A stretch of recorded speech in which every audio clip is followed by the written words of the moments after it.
All right, we're live. Hey guys, Frank with TITHE.LY. Great to see you on this awesome Monday morning, at least Monday for those in the US. I'm joined by Russ Cantu of Catalyst Creative. Russ, how's it going this morning? It's swell, man. I get the privilege of living in sunny San Diego. Yeah, it's the weather's not bad right now. That's all right. And they opened up the beaches just for a little bit, though I think they might be closed again. And people just like to go at night. So It's pretty magical. yeah, what is it called again? The red tide? It's red tide. It's all the nasty algae. So like Carlsbad smells like tush, but outside of that, bro, bioluminescent waves is pretty magical. Yeah, I've seen pictures on Instagram and Facebook. So it's going out of the house after 8 o'clock when I want to put the kids to bed and chill. That's a whole nother topic. It's a quarantine experience. Who's gonna complain about that? Come on. Yeah, totally. How's quarantine been for you and the fam? It's been good. I've become a sourdough expert and have rightly so put on the sourdough pounds.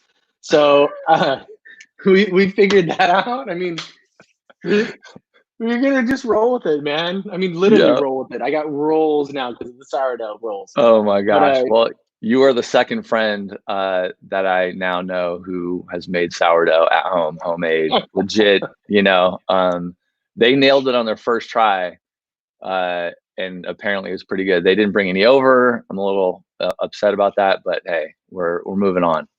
It's the COVID, dude. We don't want to get the COVID. So man, we're going to talk about online small groups. So, I guess maybe tell the audience a little bit about yourself, what you do, tell us a little bit about Catalyst, and how you even got started in the online small group world. Yeah, inside of 15 minutes that we have, we're going to cover all this ground. So let's do it. Let's do it.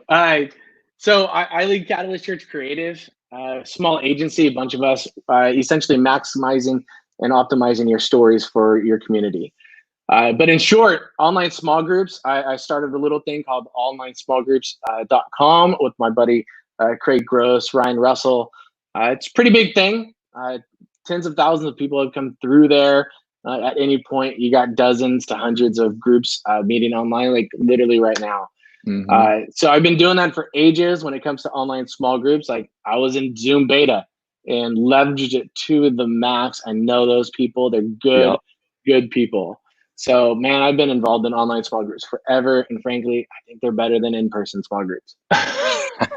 Which 99.999% of the world disagrees with you. So let's talk about that a little bit. Dude, let's do it. Why do you think online small groups are better than in-person small? Like, what are the benefits? What makes you feel that way about them? Bro, there's so many reasons, and we can get into some of the specifics because I saw some of the Facebook comments and just the feeling of awkwardness, or how do you engage people? How do you encourage them to open up type of stuff? But the main thing, honestly, for me, what it comes down to is time, and time's like precious for me. Right. I love my work. I love my friends. I love small group, but I don't like hanging at somebody's house for an hour and a half to 2 hours. It's not like my most fun thing in the world for a small group setting. Like having a barbecue, let's do it. Right. But for small groups, like it's just not my jam. So personally, that's that. But when you add in like the 30 minutes it takes to get there, the 30 minutes it takes to get back, the fact that happens late at night, most of the times for every small group, I just come and I go, you're asking me to give up 3 hours of a night for a group. Mm-hmm. It's just not me, man. I don't want to do it. I don't want to do it. Right. So there's something to this. We're obviously learning this as we all in community go through church from home, and where everyone's been thrust into doing small groups virtually on Zoom or Google Hangouts or whatever other platform they might be using. I do think there's something to the, not driving. It's a bit more efficient, I guess, is the way to think about it, which isn't a very like spiritual thing necessarily, I guess, but sure it is. Yeah, you're not wasting the time driving or the kind of extra fluffy time. So it's far more efficient. I would not be in your camp yet. I still think that it's hard to pull them off in the same way. So I think yeah, let's jump into that a little bit. Like, what are, I don't know, give us 1, 2, 3, 5 things about how to effectively lead an online small group. Dude, before we do that, like I have it, like we can discuss it, but why does it not work for you? Like let's put on that hat. Why does it not work for Frank Berry?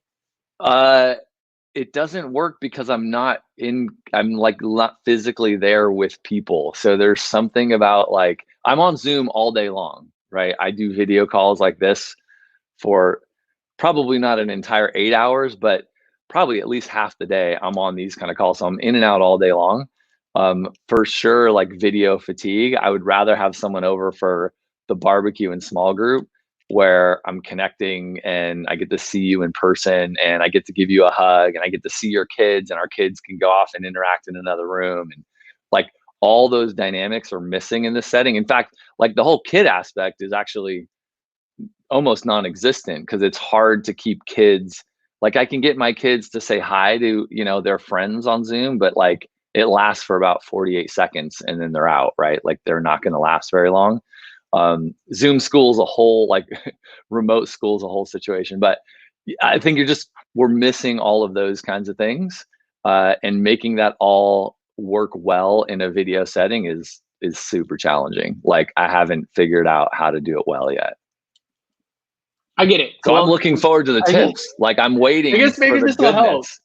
I guess. So honestly, Frank, the first thing to do, it happens at like the top of the top. So at the pastor level, at the elder board level, is you for groups to work, you have to put online small groups at the same footing as in-person small groups. Like, they're equal. You can't look at them and say, well, they're working right now for the season. It's like, oh, we're in crisis mode. We need something. You don't need something. Like, let people go home, let them relax. Like, this period of time, dude, it kind of sucks. You don't need anything. But if you're gonna have something, like, make it excellent and put it at equal footing with your in-person small groups, because at the end of this, like, that's opportunity. You may have found a leader who just kicks. Like, they're amazing, but they only want to do online small groups.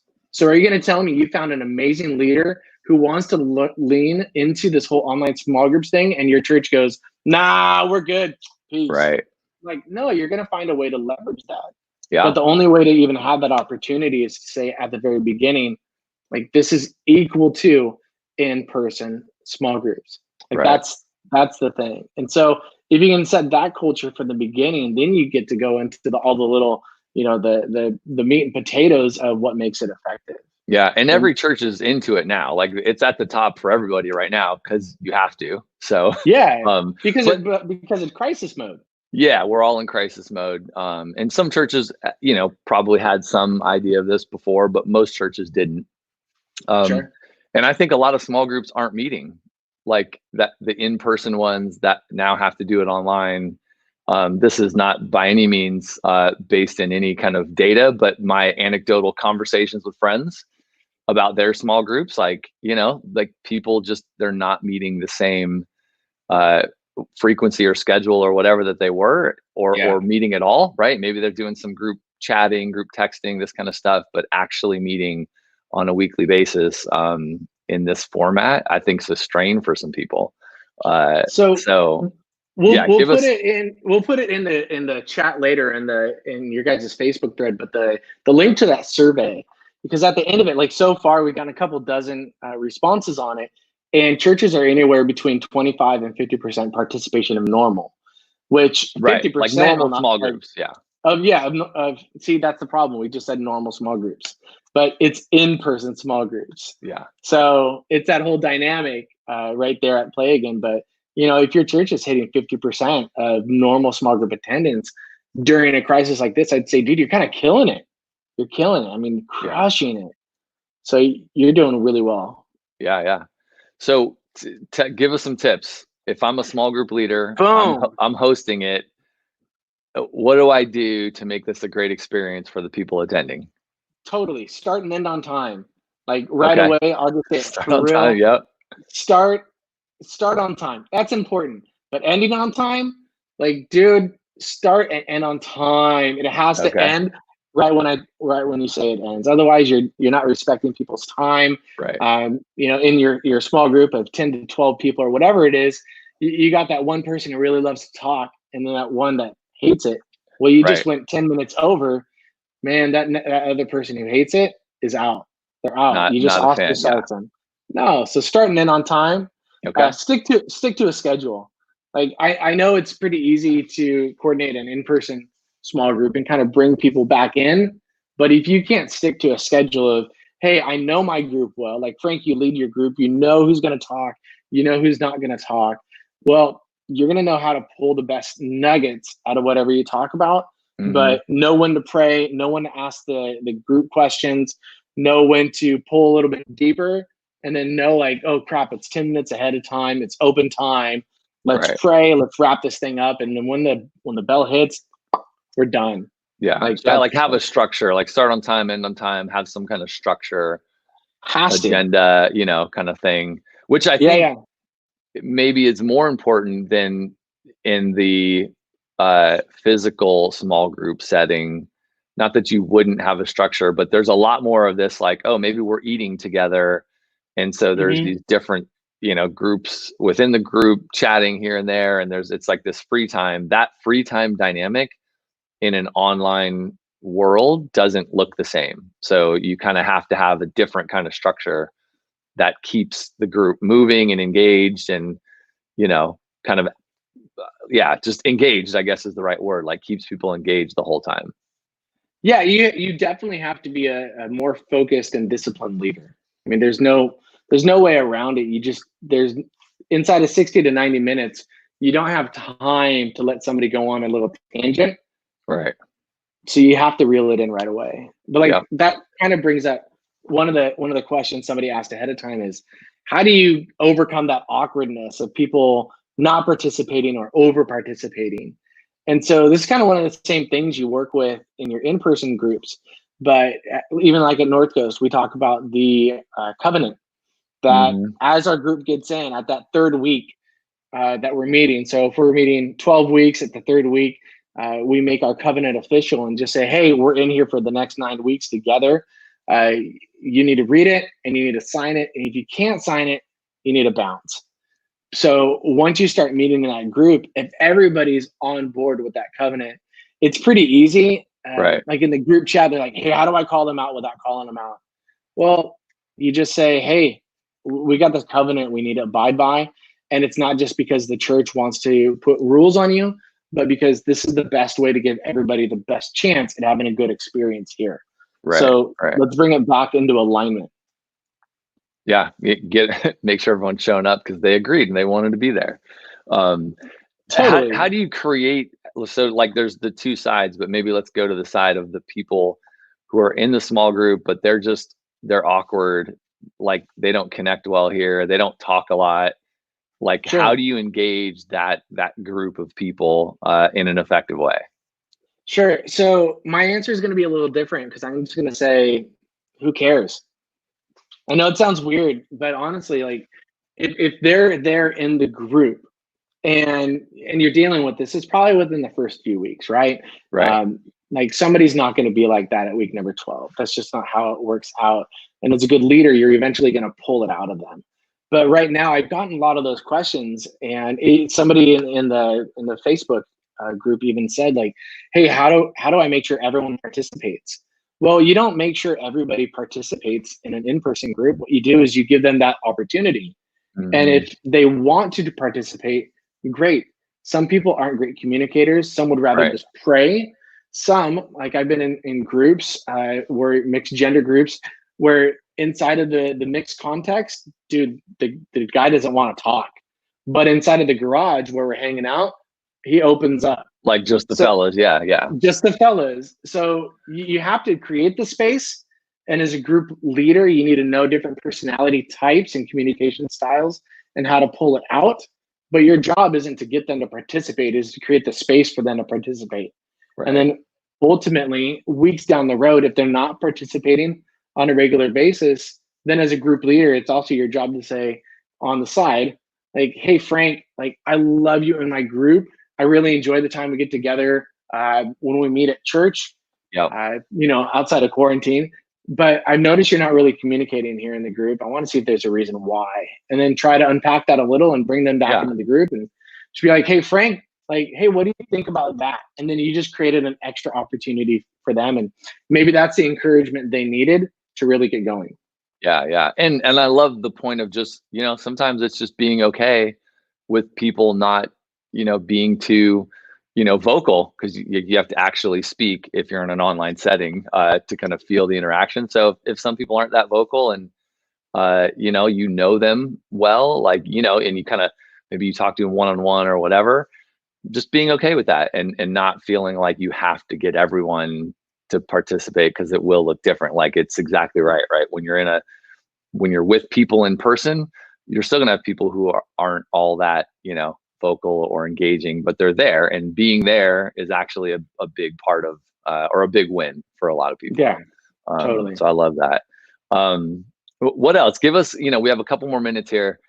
What's another tip of just making, maybe it's like making small groups exciting and fun and, like where people go, man, I really enjoyed that time together. What are some strategies or tips that you have around that kind of thing? Honestly, last week, costume party night. Like, are you kidding me?